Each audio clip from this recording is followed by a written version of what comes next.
Person A went abroad straight after high school for an undergrad and then stayed back to do their masters. And person B did their undergrad in India and then went abroad for masters. Who is better off? Today I am going to explain this question in this video about what are the factors that you should be thinking about before you decide to go the path of person A or person B. So listen carefully and watch to the end as I will summarize the 4 key factors that you and your parents should be thinking clearly about before you make this big decision of your life. So let's begin. Factor number 1, economic growth.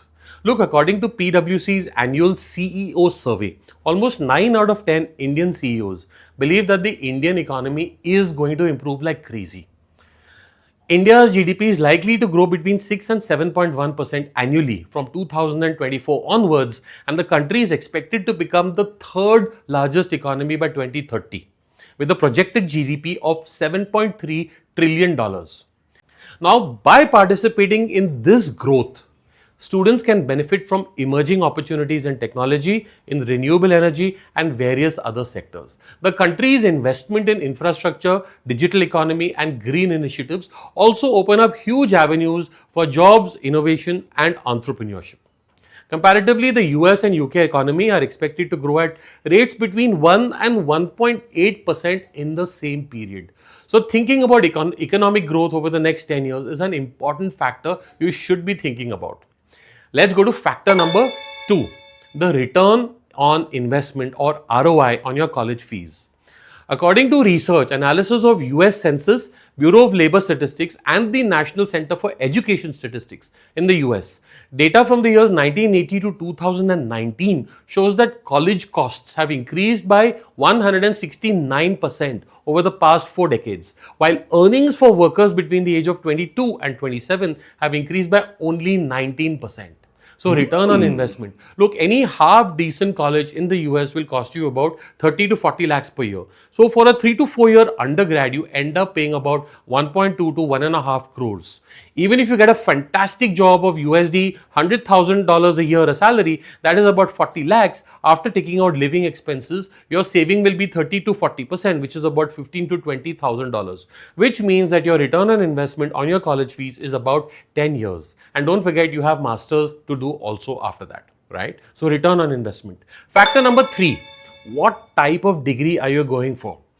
If you are going abroad for a degree where there is a huge demand in the market or in an area where the Indian college education system is not yet world class, then there is a value that may justify the higher costs and investment. STEM programs like medicine, like science, computer science, architecture, etc., or being a specialist in art or design from a top school may be worth it. But even for those, if you get into a top Indian school like IIT, REC, NID, etc., then you are as good or better off than any other degree in the world, right? So what kind of program are you pursuing matters. Factor number 4, what are your long-term goals? See, graduation is about creating exposure, about deepening your cultural roots, about making lifelong friendships. Masters, on the other hand, is about building specific skills, your college brand and professional connections. Ideally, you must decide whether you want to, over the long term, stay in India and participate in the growth and the economy and be connected to your roots, or you want to migrate abroad and at least be there for 15 to 20 years. If you aim to come back, then using these 3 to 4 years of undergrad to connect into the Indian business and social ecosystem can be very useful. Going abroad for masters will in any case give you that necessary exposure and expertise that you need to accelerate your career. Remember, as I always like to say, undergrad is a beautiful bridge period between the confinement of school and the pressures of adulthood. It is actually the best 3 to 4 years of your life. Like I say, zindagi ke best 3 saal.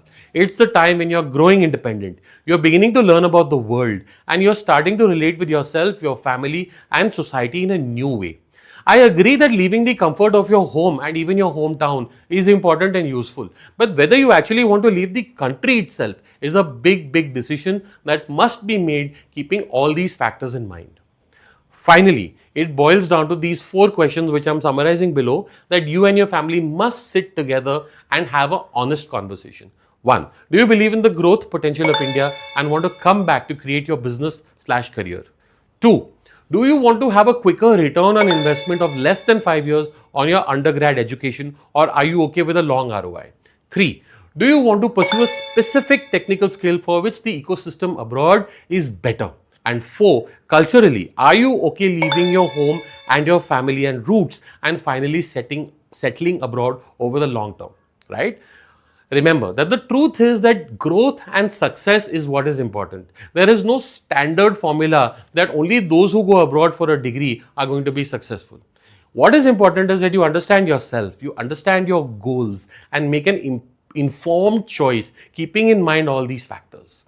If you like this video and you want to know more about the topic of how to select a college, send me the word deconstruct in the comments below, and I will send you my video and PDF worksheet on the topic of how to deconstruct college and make a better college selection.